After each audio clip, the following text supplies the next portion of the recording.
It's time for Thunder at the Fair with Mitch Nellis. Broadcasting live from the 1250 AM and 105.7 FM The Fan Studios. Powered by the Potawatomi Sportsbook.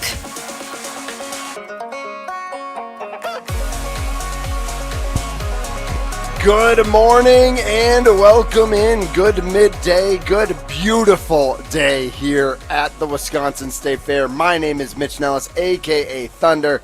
This is Thunder at the Fair. We've got a fantastic 3 hours set up for you. It's going to be an absolute blast. I already downed my Scotty cup. I'm figuring out what's next here at the fair, but it is, I can't say enough good things about the people here at the fair, the staff, the security, the parking people, and then all the people who are here to just, enjoy and walk around, the people watching, the jersey watching, the haircuts, the outfits that I wouldn't wear, but other people decide to wear, and that's cool. You do you. But it is absolutely fantastic to be out here, and thank you to all you who are tuning in to listen to Rich Eisen right now. He's off this week. I'm in. He'll be back next week, and I'll be back in my normal time slot with Mason and Tommy, 9 to 11. But this week, continuing through Friday, 11 to 2, Thunder at the Fair at the Wisconsin State Fair, presented by our friends at the Potawatomi Sportsbook. My name is Mitch Nellis, a.k.a. Thunder. Charlie is here. And Charlie, how you doing, my man? I'm doing great. It's a little warmer out than it has been the past few days, in my opinion, I guess. But you have an opinion now. I didn't realize we signed that paper that you were allowed to have an opinion now. Sometimes I get to have one around here, you know? Fair, okay. But it's a nice day out. I might have to go hit up the fair later. Yeah, no, I agree. It's getting a little bit warmer as we look at the forecast throughout the week. It's been in the mid to low 70s today here in West Dallas at the fair. It's 79 right now. Going to be a high of 81, low 64. But if you look at the weather, Wednesday's up to 83, Thursday up to 86, Friday up to 89, Saturday 89. Might be some sprinkles Thursday evening and Friday morning, but we will work around that. But yeah, this is probably the last day of where it's still cool-ish with the breeze. And then I think tomorrow it does get a little bit warmer, and certainly by the end of the week. So get out, Charlie. That is your subtle invitation to get your tushy out here, brother. Come on, man. You need to get a Scotty cup. You do need to get a Scotty cup. It was delicious. I have a lot of chocolate and marshmallow fluff left over because I really went for the strawberries. And I don't need all that stuff because, again, we're watching the belly a little bit. But for a little snack, it is absolutely wonderful. We are live on 1250 AM, 105.7 FM, The Fan, free on the Odyssey app, free on the iHeart app. We are also streaming live on YouTube at The Fan Milwaukee. We are right now on, right as we speak. I'm watching myself talk to myself on YouTube.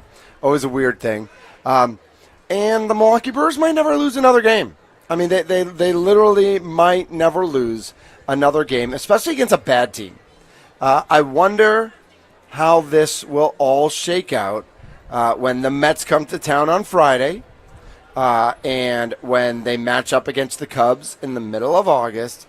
But we talked about this a little bit yesterday, how the Brewers have been known to play to their competition, especially over the first half of the season, where they played really well against the good teams, struggled a little bit against the worst teams. Won both series against the Rockies, but no sweeps. Won 2 out of 3 in both those series. Lost the series to the Marlins, and the Marlins had been playing a little bit better, but had some series that were kind of questionable here and there. Well, it seems like the Brewers have gotten past that.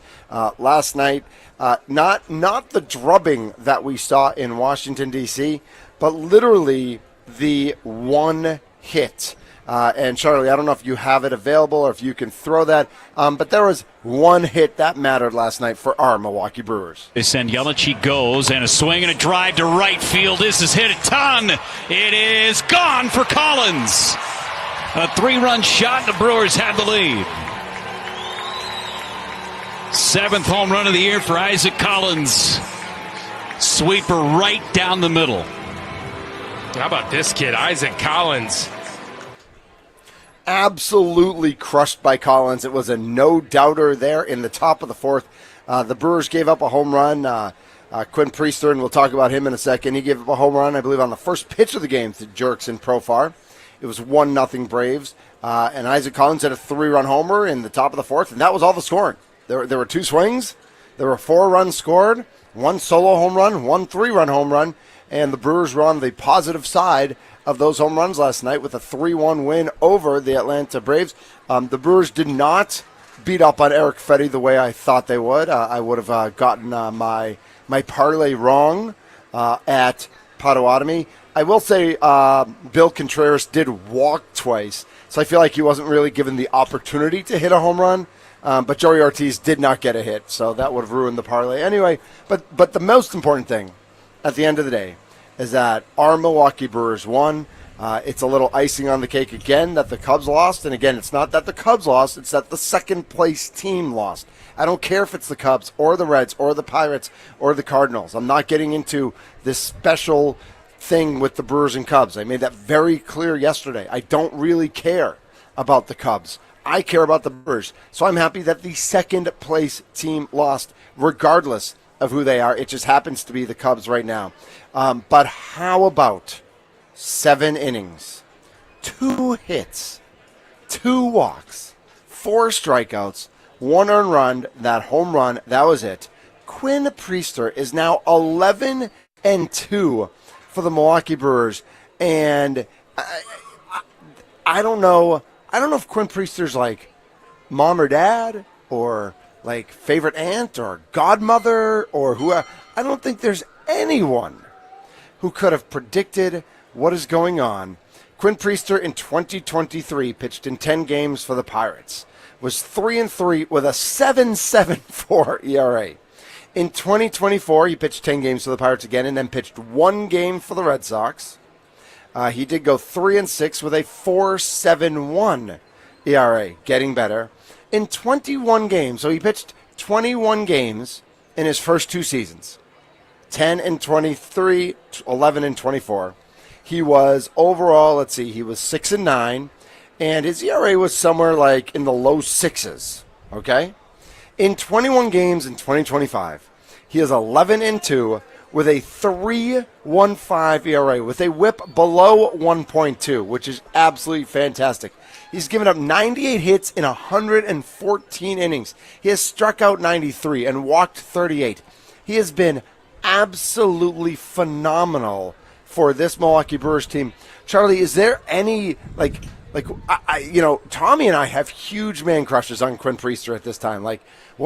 How does this happen? How does a guy who's been just kind of like a whatever his first 2 half seasons in the majors all of a sudden do this? I think the answer is one name. It's Chris Hook. He just works nice. magic, man. Okay. Every pitcher that comes through that system looks even a little better than he did wherever he was before, no matter what. I think even the worst players that go through there, Dallas Keuchel, who was out of the league for 3 years prior to signing with the Milwaukee Brewers last year, looked good enough. He didn't look great, but he looked better than what he was looking like the 3 years before that. Quinn Priester was a semi-highly touted prospect through this Pittsburgh Pirates organization, gets traded to the Boston Red Sox, and I think they didn't really need the extra pitching, so it wasn't that they gave up on him. It was more so that they had that extra out there and they needed more help with the bats, especially in their prospect and their farm system. So this is a player that has the talent and has seen major league level play. All Chris Hook had to do was go out there and just fix a few things, and he just knows which things to fix every time. Which is crazy. It is unbelievable to watch that. I think about a guy like Eric Fetty, who's on the mound for the Braves last night, right? And he has pitched, he's been in the majors for a while, since 2017. 6 seasons with Washington, then the White Sox in St. Louis, then Atlanta. In 155 games, he's 33-54 with a 4.89 ERA. He's never really found it. In 24, he did go 9-9 with a 3.3 ERA. That was probably the best season he had, was last season. He put it together a little bit. This year he's got an ERA over 5, and so he's lost it again. I think about, does an Eric Fetty look into the Brewers dugout and think to himself, man, 6 years ago, if I had a guy like Chris Hook instead of the scrub bum pitching coaches that I had who clearly never helped me. Like, because Eric Fetty clearly is good enough to stick around. Like, he's still in the major leagues. He's 32. Again, he's pitched, this is his 9th major league season. And he's had seasons with 27 starts, 31 starts, 21. I mean, he's had a number of seasons where he's been a starting pitcher. I don't even want to say like a productive starting pitcher because that's borderline. But a guy like that, and there's so many guys like that around Major League Baseball who are like just okay. And I just wonder, like, can Chris Hook work his magic on all of them? Like, should Chris Hook quit being the pitcher? I mean, as a Brewers fan, I want Chris Hook as my pitching coach, 100%. But should Chris Hook, like, quit and open up a pitching school and charge these pitchers, like, $1 million a lesson to fix them? And again, I don't know if anything was wrong with Quinn Priester. He got traded to the Red Sox in one game. He gave up, 2 runs in 5 innings last year or something. Like pitched well, got a win. But again, like to your point, Charlie, and you said like maybe they didn't need the pitching. Like, who doesn't need pitching? Like, what are the Red Sox doing? They are leading the wild card in the American League right now. They couldn't use a starting pitcher? Of course they could. It's just crazy that they give up a kid like that, and then Chris Hook gets his hooks in him, and immediately has this type of success. It's unheard of. It's ridiculous. Like, I can't even wrap my head around it. I don't know if it's really something that Chris Hook can do with everybody, though. I think the other part of this is that the Milwaukee Brewers have one of the best scouting departments, I think, out of any MLB team across the country. I think that also helps them a little bit, too, where you look at a guy like Quinn Priester, and again, you see those other things that are just outside of his control. You see the injuries. You see maybe not a great organization that he's working with the Pittsburgh Pirates, and you think that you can turn that around because he is that former highly touted prospect, and you can make something work with that. I think Eric Fetty is a guy that took a little while to make a name for himself. I think he came in as a higher touted prospect, but at the same time wasn't really performing in the minor leagues. And that was with an all right, actually, pitching development team in the Chicago White Sox. That's one of the things they actually do all right, is develop pitching. And he was able to come up and then traded away. Exactly, right? And kind of fell off the face of the earth when he got traded away, too. When he was in St. Louis that second half of the season last year, it was not the same kind of production he was getting in Chicago. I think the Brewers can look at that and say, you know what? I think that's a red flag to us. Yeah, and so it's just fun. We get to watch it. I think it's fantastic that the Brewers are reaping those benefits. 414-677-1250. 414-677-1250 is the Nicolay Law fan talk and text line. I don't even know what the Quinn Priester question is. Like, I know Tommy threw out, like, should he be in Cy Young contention? I don't think he's quite there. I have this, like, I kind of want to go back in time and just say, like, well, if you pitched for the Pirates, that doesn't count, and you can be the Rookie of the Year this year. Like, can we petition Major League Baseball that Quinn Priester, who is, 24 now, I think? Yeah, he's 24. His birthday's next month. He'll be 25 in September. That his 2 years, or is his 2/3 of the seasons with Pittsburgh doesn't count. That this is really his first season, and he should be the Rookie of the Year. You can't really do that, though, and I don't really think he's in Cy Young contention. Although, if he finishes 17-2, like, he's got to get some votes, right? I mean, he just keeps winning. All he does is win. But you heard the home run earlier, and you heard Tommy and Mason talking about it as well from Isaac Collins. And I love, like, Murph, like, what's that guy's first name again? Like, he doesn't even know his first name. Like, just calls him Collins or whatever he calls him. Isaac Collins with the huge hit last night, the Rookie of the Month in July, following up Mizorowski, the Rookie of the Month in June. And so you've got the two of them. Caleb Durbin, I think, was in that discussion for a minute, but certainly he's lost some of his playing time to Siegler, which is still kind of curious. Like, I feel like Caleb Durbin didn't really do anything to lose time. I do wonder if they feel more comfortable with the righty-lefty split. I thought Caleb Durbin was actually doing a decent job with the splits there. I know the numbers might not say that. I feel like Siegler doesn't really impress me. He's hitting 176. His slugging is 176. His on base is only 237. Durbin is still his OPS is still well above 700, and so I'd be hesitant to get him on the bench as much as they are. Like, I think unless he's tired, unless he's hitting a wall in terms of at-bats and playing time, and he needs a little bit of a rest, and they're resting him up for those pressure at-bats in September, I don't love that platoon right now. I just don't. It doesn't make a ton of sense to me. And I'm going to go, you know what I'm going to do right now? I'm going to click on my friends at the Potawatomi Sportsbook. Let's click. All right, there's baseball. And let's click on futures, and let's look at what that Rookie of the Year race looks like right now. Drake Baldwin is at minus 200. Of course, Madison's own Drake Baldwin for the Atlanta Braves. Agustin Ramirez is up to plus 475. Isaac Collins at plus 525. And Jacob Mizorowski is back to 1,500. You know what? I might go put a couple bucks on Mizorowski, because Mizorowski comes back in the middle of August, and he dominates for a month and a half after the way he's already pitched. And even if he ends up like 7-2 with a 2.5 ERA and 100 strikeouts, they might just give it to him because of like the way the whole All-Star game happened, like for marketing purposes. Like there are writers who aren't going to dig too deep. And there are writers who are going to say, well, Drake Baldwin's okay, but he's not that good.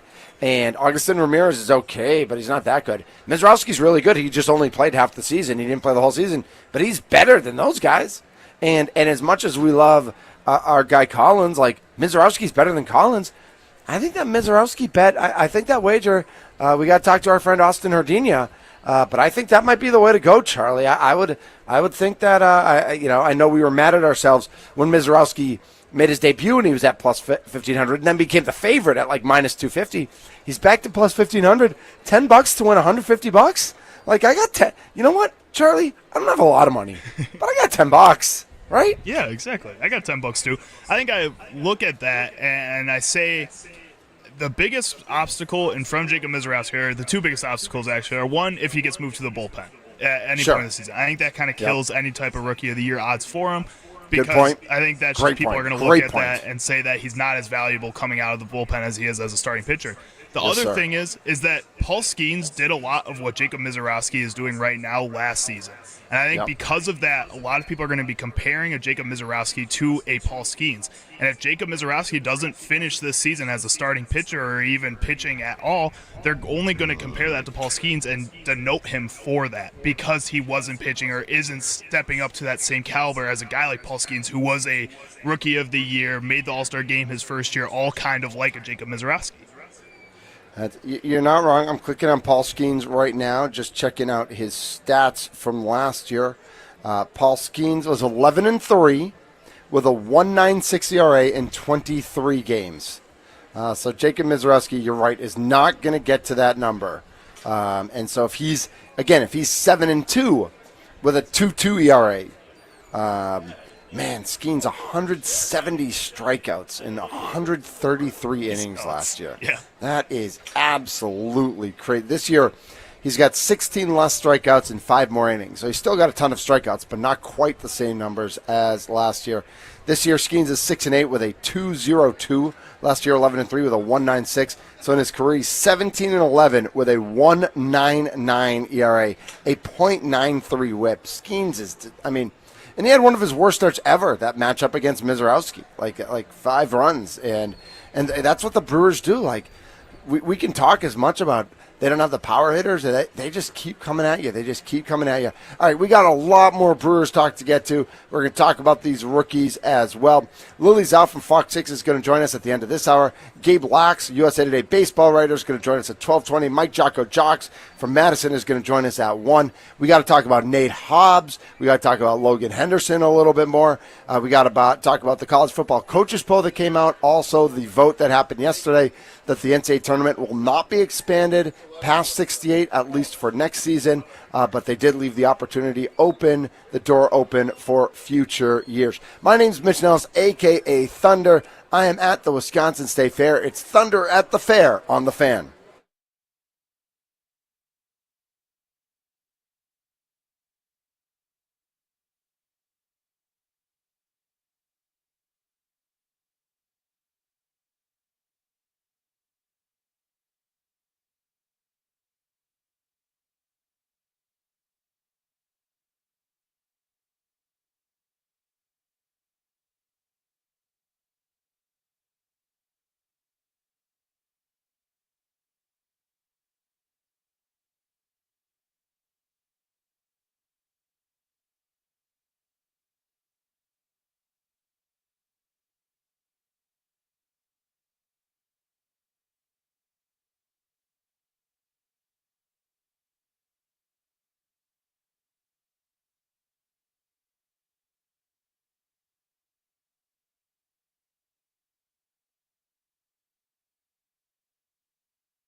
This is Thunder at the Fair. My name's Mitch Nellis, a.k.a. Thunder. Charlie, I don't know if you can see it on YouTube. Now you can. I moved my camera a little bit.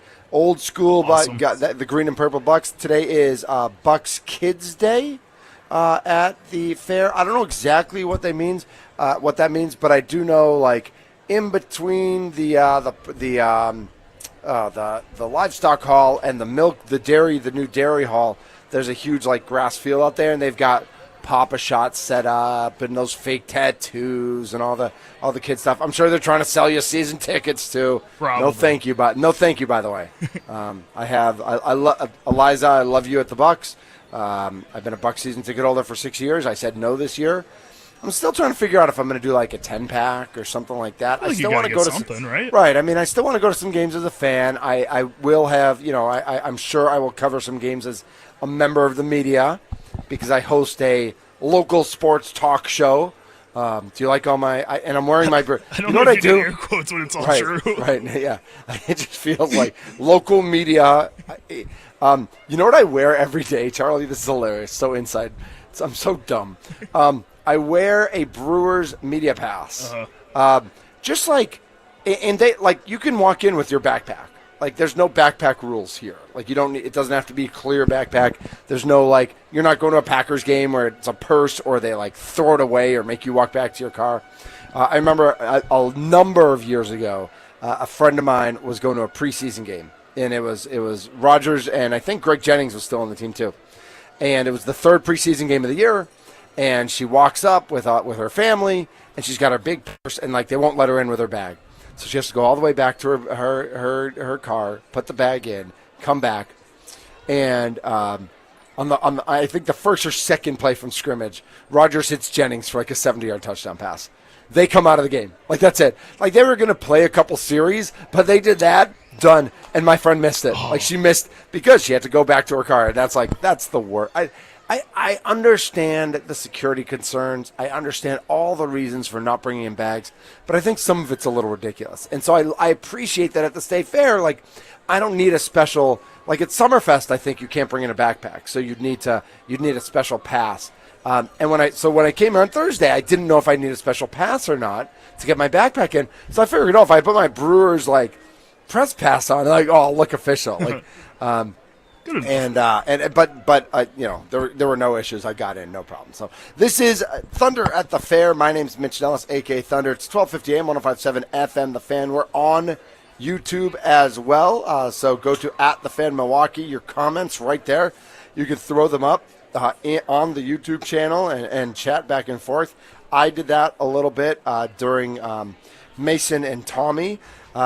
Tommy, the new Kmart model, which I love that nickname 7,000 times better than whatever that ridiculousness you guys are calling him right now. Big old hunk of loaf. I'm the Kmart model to me is like, man, that is spot on, and I love it.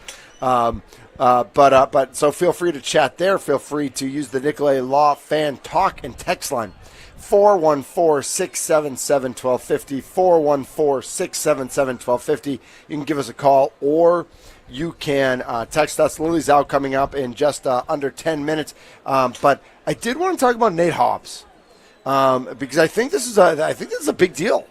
And I didn't get a chance to ask Mason today, and I know he and Tommy talked about it. I know Andy Herman talked about it. But I think this is a big deal. I think this is, and he may be ready, and he may be healthy for the start of the regular season. They said 3 weeks. Mason said 4 weeks. Mason said when he had this done in 22, I think, 21 or 22, it took him, he was running after 3-4 weeks, but it took him a good 5 weeks to feel comfortable kicking. Now, kickers are weird, and we don't really care about them unless they're Mason Crosby. But we are, let's see, 1, 2, 3, 4.5 weeks away, right, from the season. Yep. And so I don't love a knee procedure. Charlie, you know more about football than me. I don't know if you ever had any procedures done or saw teammates who had procedures done. I mean, I'm definitely happier that he had it done now than a month from now. But I feel a little uneasy, I'll be honest. I do too, and I don't really think it's because of what the procedure is. It's more so that the Green Bay Packers decided to move on from Jair Alexander because he was having procedures done all the time, couldn't stay on the field, couldn't stay healthy, and the person you replace him with within 3 weeks of practicing overall this summer is already having some kind of knee procedure done. And that's what makes me feel uneasy about this. It's not really – I think this procedure is, like we're talking about, a pretty simple one. It's you go in, just kind of check it out, make sure everything's looking good, kind of re-up everything that you need to do. But at the same time, it's still going to take 3 weeks to get healthy. And if this is something that he needs to continue to have done, because knee scopes are something that you kind of have to check up with every once in a while at least, it's going to become an issue, and it's not really much better than what you got rid of a Jair Alexander for. And he's an all-pro corner. Nate Hobbs isn't that yet. No, and I think then we look at, Nate Hobbs' career. And he played 16 games his rookie year in 21. But the last 3 seasons, he's played 11, 13, and 11. That's not 16. That's not 17. That's 11, 13, and 11. and I think it's okay to be a little concerned. I don't think it's freak out time yet, and I think that's okay. But I think it is a little bit of a concern. Like, the Green Bay Packers need Nate Hobbs to be really good this year. They don't need him to be all pro. They don't need him to be Pro Bowl. They need him to be accountable and available, to steal the famous words of Mike McCarthy. Those were the words he always used. And that was, frankly, I think that's the biggest reason Jair Alexander is not a Green Bay Packer, is he was neither accountable nor available. He absolutely wasn't available, and I don't think he was very accountable either. Nate Hobbs, the way you mentioned it, Charlie, is spot on. Like, I think I would have rather this was done a month ago. I'm glad it's not done a month from now. I think the timing still should work out for him to play the majority of the games if there aren't other injuries. But I do worry about Week 1 against Detroit. I worry, because I want as much as I want to see my guys get in shape during training camp, and number 54 through 90 on the roster play all the preseason games and get their reps in and try out for the team where we know 40 of the spots that are already taken or whatever it is. I don't want anybody hurt. Like, I want everybody facing Detroit in Week 1 at full strength. And we already know Nate Hobbs is not going to be at full strength. Like, Nate Hobbs might be recovered, and we know during the season, nobody's at full strength, right? By Week 8 or Week 9, everybody's banged up. Everybody's got an owie. Everybody's got a boo-boo. But I just worry that you want to start out on the right foot. You want to start Week 1 fully healthy, and Nate Hobbs will not be that. 414-677-1250, 414-677-1250. Am I overreacting to the Nate Hobbs news? And am I underreacting? What was your reaction when you heard that? Because I was shocked. And I didn't watch Family Night, but I talked about it with Stephanie Sutton, and I talked about it with Andy Herman, and I listened to Andy Herman, and I listened to Sparky, and I listened to Tommy, and I don't think anybody really talked about that. Like, Nate Hobbs wasn't out there. Like, I don't remember. I don't know. And maybe it's a starter's not playing at Family Night. Like, that's not a big deal. We're resting starters. And then to find out it's because he needs a procedure on his knee, not a major procedure. Again, a minor procedure, a clean out. But it's still like, that's still a procedure. Like, that's still trauma on your body. And so that's that. I'm a little, we'll continue that conversation. We'll talk about that more with some Packers guys as the week goes on. We'll listen to Andy Herman. I know he's got Aaron Nagler on tomorrow, and I'm sure they will talk about it on Pack-A-Day Radio. That's Monday through Friday, 8 to 9, right here on The Fan. So we will have our eyes and ears peeled to that news. But Lily Zhao is going to join us next. Fox 6 Sports. She's been up to Green Bay. She's at Brewers games. She's behind the desk. And so she's got her hand on the pulse of everything that we're talking about, everything going on. And obviously we will ask her what her favorite thing to eat is at the Wisconsin State Fair, because that's really what everything is about this week. It's your favorite thing to eat. If you're watching on YouTube, there's my Scotty cup right there. And if you really want to dig deep, oh, look at that. Look at that. That is homemade by Freeze's in West Dallas. That is homemade marshmallow fluff with homemade toffee crumbles on top of it in a chocolate sauce on top of a cup full. The cup was full of strawberries. I ate all the strawberries. I didn't eat all the other stuff. I don't eat all that. But strawberries are good for you. So technically that was healthy. Let's be honest. That was healthy. Charlie, the doubt. I can see the doubt, just exploding out of your brain. It's just, let's just go with it. My name's Mitch Jones, a.k.a. Thunder. It's Thunder at the Fair. Lily Zhao coming up next on The Fan.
This is Thunder at the Fair. My name is Mitch Nellis, a.k.a. Thunder. An absolutely beautiful day here at the Wisconsin State Fair. It's been beautiful every day we've been here. It's going to get a little bit warmer, maybe a little rain in the forecast later on in the week. But we are persevering because to this point it has been absolutely fantastic. You're listening to 1250 AM, 105.7 FM, The Fan, at The Fan Milwaukee on YouTube, thefanmilwaukee.com, Odyssey app, iHeart app, everywhere you listen to your podcast, you can find us. Just search for us, and there we are. Joining us now on Thunder at the Fair from Fox 6, it is Lily Zhao. Lily, thank you so much for jumping on today. Thanks for having me. It's a pleasure, and I'm super jealous that you're at the fair right now. We are here. I'm usually on from 9 to 11 on the Mason Crosby show. And from 11 to 2, we have the Rich Eisen show, which is a national show. And they said a couple weeks ago, should we be out at the fair? And Sparky said, I'll be out at the fair from 2 to 5. And they said, okay. And then Mason, it didn't work for the 9 to 11 time. And I said, I kind of want, I'll eat everything. I'll go to the fair. That's fine.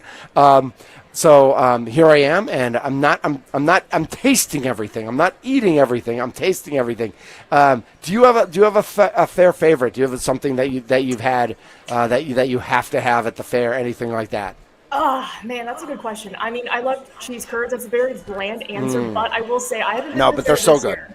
But I went last year, and they had like lumpia, which is like the So that won the Sporkies this year. There's a new lumpia this year that's like banana French toast. It's kind of like a bananas Foster almost. I haven't had it yet, but I've heard great reports that it's amazing. Oh my gosh, I have to try it because the one I got last year was like a savory pork version, and it was so good. Ooh, okay. The funnel cake is always one of my favorites. That's what I started with on Thursday. The first day, that was the first thing I got. I feel like that's the first, it'll be the only one I have, but I got to start with a funnel cake. Got to start with the funnel cake. I love it. I had alligator bites last year too. Ooh, yep. I'd never tried before. So I mean, pretty good eats there. So I'm jealous you guys tasted all that this week. That's well. I gave you the primer, and so when you get here at some point, you'll know where to get, and all the good things are still here. So enjoy yourself when you do get here. Lily Zhao, Fox 6, joining us, and let's start with the Brewers. I know we got some Packers news specifically that we want to get to, but are the Brewers ever going to lose again? Are they just going to win the rest of the season? Like, is this season's over? Brewers win? I mean, let's call it now, right? Let's call it now. Let's start the playoffs now. Brewers get that 1 seed. We're good to go. But yeah, I know they can't win every single game the rest of the year. It would be nice if they did, but the tear they're on right now is incredible because we've always talked about it, like mid-June. They were 6.5 games back of the Cubs, and 6 weeks later, they're 3 games up on the Cubs. It's, just spectacular baseball they're playing right now.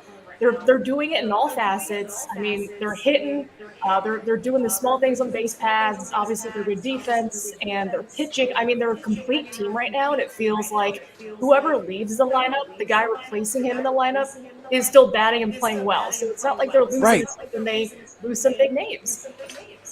Yeah, it's been so much fun to watch. Certainly the I don't know what we're calling it, but the devastation in the nation's capital, the Brewers just came in and steamrolled the Nationals. But I think last night it was kind of nice to show that they can still win the way they can win. 20 hits a night is great, but they can get 3 hits. And if they get the one big one, and they're not a home run hitting team necessarily, but if they get timely hitting, like they've been doing, whether they score 16 or whether they score 3, that's kind of what makes this team so special, right? Is that it's like you never know who's going to pick it up from night to night, but somebody is. Yeah, that's a great point because, fresh off his NL Rookie of the Month honor, Isaac Collins with 1 swing of the bat, that's all they needed to win. And the pitching staff locked it down. Every day it's a different guy stepping up to win, whether that is one of their pitchers. I mean, Quinn Priester has been phenomenal. I mean, he has been spectacular, 7 strong innings. And from when he first started against that Cubs, that really disastrous start back in May, till now, he looks like a different pitcher. So you had him, Isaac Collins last night. I mean, those guys were really putting it on. And then Moving forward, we have Freddie Peralta on the mound in Game 2. I'm hoping the weather stays good in Atlanta so they can get the game. Yeah, it's been a little messy down there. A little messy. So, you have Freddie Peralta on the mound tonight. I'm curious to see which guy offensively steps up as well. It just seems like whether they're hitting 20 hits a game or they're just having 2 or 3 in a game, they find ways to win, and that's what makes this game so special. It really does. And I think one of the things that I'm working on myself, as we're all working on self-improvement throughout our lives, right? One of the things I'm working on myself is not to get too excited on August 5th. Right? It's August 5th. I think it's important to enjoy what's going on, but to realize that there's still 50 games left in the season, and that baseball's baseball in a 50-game span. It wouldn't be weird if a 5-game losing streak happened. It wouldn't be weird if a 5-game winning streak happened. Whatever happens the rest of the way, it's like, to what we talked about earlier, the season isn't over today. You can't just give them the 1 seed in the National League. We, as fans and media members, still going to be watching the Cubs and the Dodgers and the Phillies and the Mets, and it's going to get tight because that's how sports works. But how do we kind of like keep that in mind, that it's that there's still 50 games left, and as excited as we are today, like let's temper our expectations maybe just a little bit, because nothing's decided on August 5th.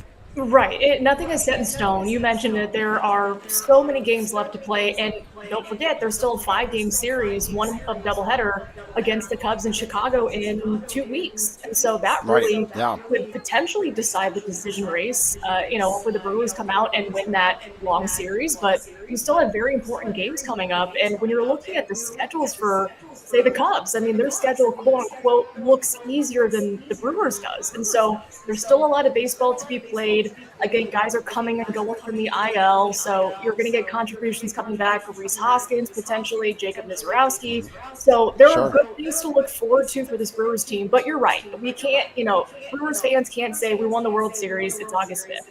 There's a lot of baseball to be played.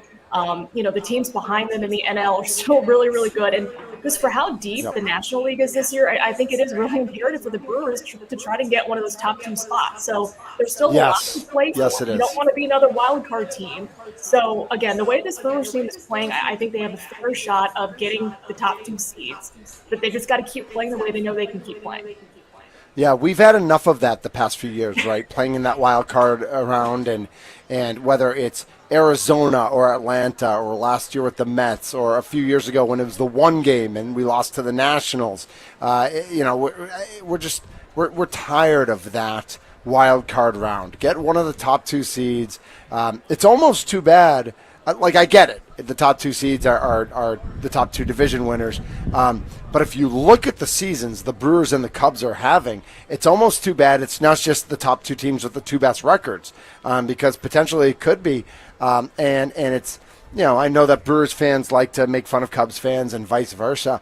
I've gone pretty strongly on my show about, I don't care about the Cubs. I care about who's second place in the Central. So I'm happy when the Cubs lose, but if it was the Reds or the Pirates or the Cardinals, I'd be just as happy. I'm just focused on the Brewers being in first place and getting it up as much as they can. I don't even care who that team is in second place, despite the rivalry with the Cubs.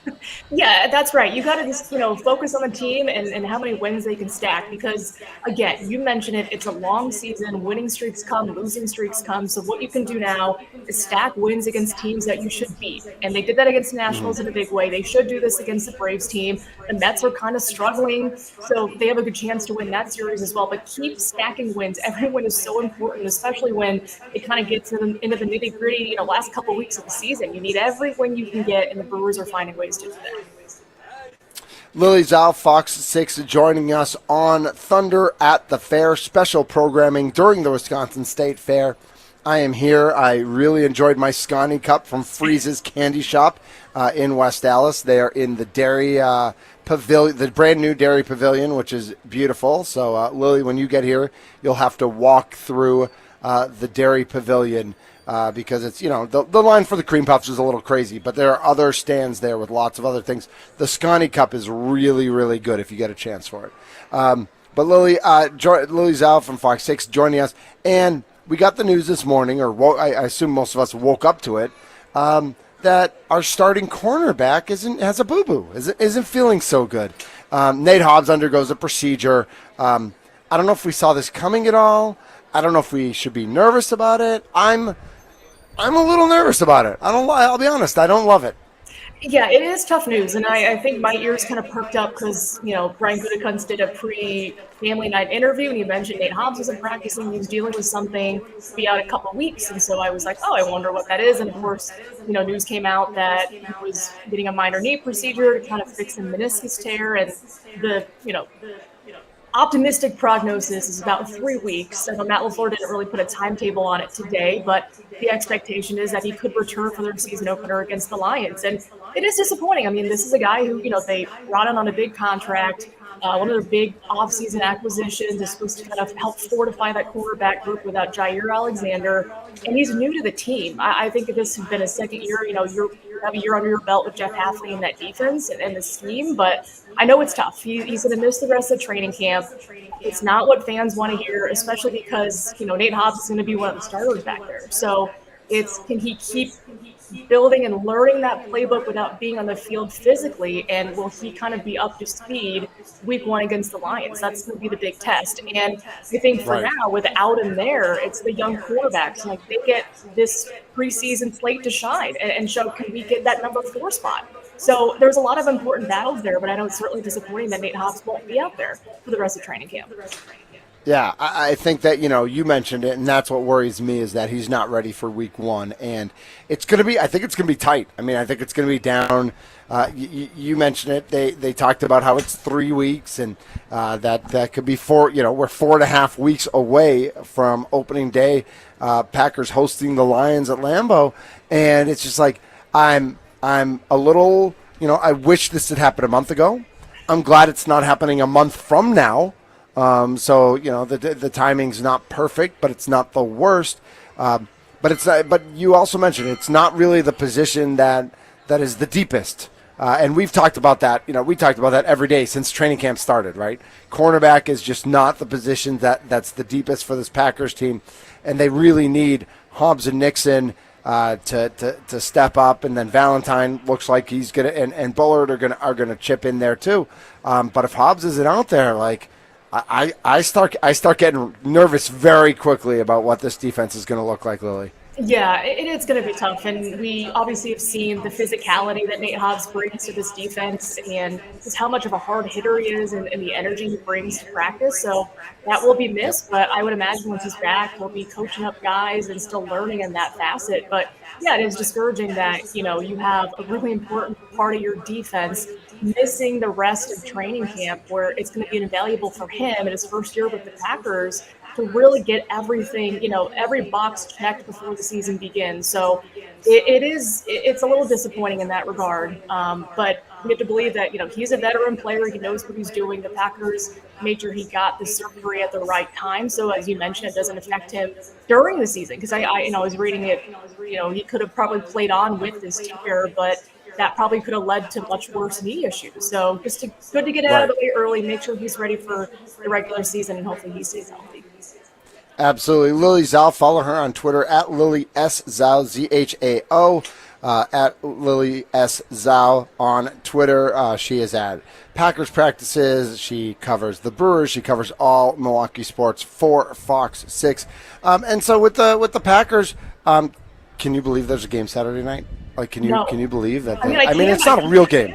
I mean, it's not a real game. Like, it's exhibition football. It's like guys we've never heard of before, but there's a game Saturday night at Lambeau. Yeah, it's crazy. I mean, we kind of got the primer of the atmosphere during family night, with like 50 for sure. fans there. But yeah, you're right. Which is crazy. Crazy. And basically football is back in a, preseason kind of way, but it'll be fun to watch. I know a lot of people are wondering how much time the starters and Jordan Love will play. We'll play. 0. I think they're going to play, because I feel like Matt LaFleur's... Even Jordan Love? I think so. I would say maybe just a series and then take him out of it. Okay. All right. Okay. But yeah, I think he won't, but I wouldn't be surprised if he did. Like, I'm with you. Like, if he plays a series, I don't mind that. I don't mind playing one series. I mean, I do want to put him in bubble wrap, and I want to make sure nothing happens. But I wouldn't mind a series. But I also wouldn't be shocked if he just doesn't play at all, just because like quarterbacks, that's the value of that position in the NFL, right? Is that like the quarterback, as well as Malik Willis played last year, like Jordan Love, the Packers will go this year as good as Jordan Love can take them. Yeah, absolutely. And for how that season opener went last year in Brazil, where Jordan Love was nicked up, and then the rest of the year it just kind of had a toll on him. You wanted to kind of put him in bubble wrap, but that's like he has to know, and he does know that. He might still get out there for preseason, and it's up to his guys to protect him and make sure he doesn't get sacked and stays injury free for the rest of the year. But yeah, I mean, this is a really big year for Jordan, so just stay healthy and get to kind of the mark he wants to get to is wanting to be a top 5 quarterback in the NFL. That's out there for the taking this year. So I'm hoping that the injuries just stay away. Yes, absolutely. Lily, what are you working on these days? What do you got coming up? What stories can we expect to see from you on Fox 6? Well, I'm going to do a shameless plug and say Brewers on Fox 6 tonight against the Braves, so I hope everybody tunes in. Let's go. And Brewers on Fox 6 tonight. Let's go. And then from there, it's just Packers training camp, and then eventually we'll make our way into Bucks season whenever they do get back. So Crazy. as you know, it's a continual calendar in Milwaukee, but excited that preseason football's back and the Brewers investing in baseball, so that's what we're doing now. Absolutely. I second that. And so tune into Fox 6, watch Lily. They do an awesome job there covering all of our local teams. Lily, thank you so much for jumping on today. It was a blast, and we'll talk to you soon. Thank you, Mitch. Thanks for having me on. Absolutely. Lily Zhao, Fox 6 Sports, joining us. I should have told her to make fun of Tim Van Vorn for me, but I forgot to. But maybe Charlie still can. Yeah, that's true. I can't do that myself. I've known Tim long enough. I can definitely make fun of him. Our thanks to Lily Zhao for jumping on. In the 12 o'clock hour of the show, we're going to maybe listen in a little bit to what Matt LaFleur had to say. He only talked for about 6 minutes today before practice, but there was no practice yesterday. And, I'm sure he talked about Nate Hobbs, and I know he talked about Quay Walker as well, so maybe we'll hear from him. Gabe Lax, USA Today baseball national beat writer, wrote an article about the Brewers, so we'll check in with him. We've got some college news and notes. The coaches poll is out. And also the NCAA voted not to expand the tournament from 68 games to enlarge it, at least for 2026. Mike Jocko-Jocks will join us at the top of the 1 o'clock hour. So much to get to. We're just having a blast here. The crew stays hot with a win in Atlanta last night. Now a 3-game lead on the Cubs. Is Isaac Collins a long-term piece for Milwaukee? Sparky is going to go inside the clubhouse with Forbes Sports Brewers writer Drew Wagner on Wisconsin Sports Daily, served up by Wendy's live from the Wisconsin State Fair. That'll be at 2:40 today on Wisconsin Sports Daily. Sparky and Drew will be talking more Brewers. I feel like you can't talk. I feel like I could go position by position and just do a segment on each player. That's how excited I am about the Brewers. There's a guy wearing a Brewers hat and his shirt says "Roll Out the Barrel," and that's like perfectly encapsulating how I feel. Just celebrate and enjoy everything that's going on with our Milwaukee Brewers right now. My name's Mitch Downs, a.k.a. Thunder. This is Thunder at the Fair. We're on 1250 AM. We're on 105.7 FM, The Fan. We are on the free iHeart and Odyssey apps. AUDACY, AUDACY. Tune in. And on YouTube at The Fan Milwaukee.